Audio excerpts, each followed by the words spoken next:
जेवण म्हणजे फक्त पोटभरणं नसून ते चविष्ट आणि आरोग्यदायी हवं. म्हणूनच साई जीवन कोल्ड प्रेस्ड ऑइल बनवलंय सर्वोत्तम शेंगदाण्यांपासून. ना केमिकल्स ना उष्णता, झिरो कोलेस्ट्रॉल आणि ट्रान्सफॅट फ्री.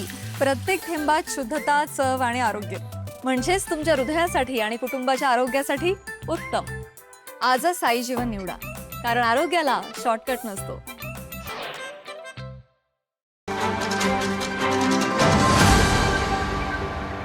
बाथरूम मध्ये बंडल लपवले जातात चर्चा होते.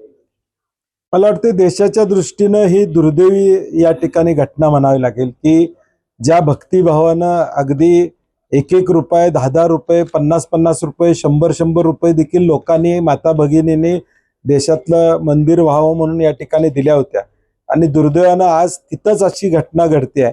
आणि ते पण भाजपच्या आधिपत्याखाली असणारी तिथली कमिटी, भाजपच्या संबंधित असणारी तिथली कमिटी, राज्य शासन म्हणतं या म्हणजे काल मी मुख्यमंत्र्यांचं तिथलं भाषण ऐकलं.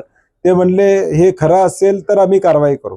म्हणजे मुख्यमंत्री अजून मान्य करायला तयार नाहीत की हे खरं नाही. म्हणजे ते प्रसार माध्यमावरच ढकलत आहेत की ह्या ज्या काही बातम्या आल्या त्या खरं असेल तर कारवाई करू.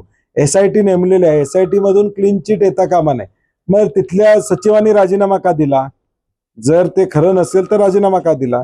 आणि मला वाटतंय वाराणसीमध्ये ज्यावेळी तिथला कॉरिडॉर करताना अहिल्याबाई होळकरांच्या काळातली मंदिरं पाडण्यात आली. आता राम मंदिर मध्ये सुद्धा यांनी या ठिकाणी ठेवलं नाही. छत्रपती शिवाजी महाराजांचा मालवण मधला पुतळा असू दे किंवा राम मंदिर असू दे, भाजपचा एकच अजेंडा आहे, कुठनंही पैसे काढणे, भ्रष्टाचार करणे. मग कुठेही त्याचा ते मागं पुढं बघत नाहीत, हे यातून सिद्ध होते. म्हणजे तुम्ही ज्या श्रद्धेनं, भक्तीनं या देशातल्या लोकांनी तिथं पैसे दिले, ते त्याचा दुरुपयोग, आणि जे भक्त येत आहेत त्याचा किती तुम्ही दुरुपयोग करणार?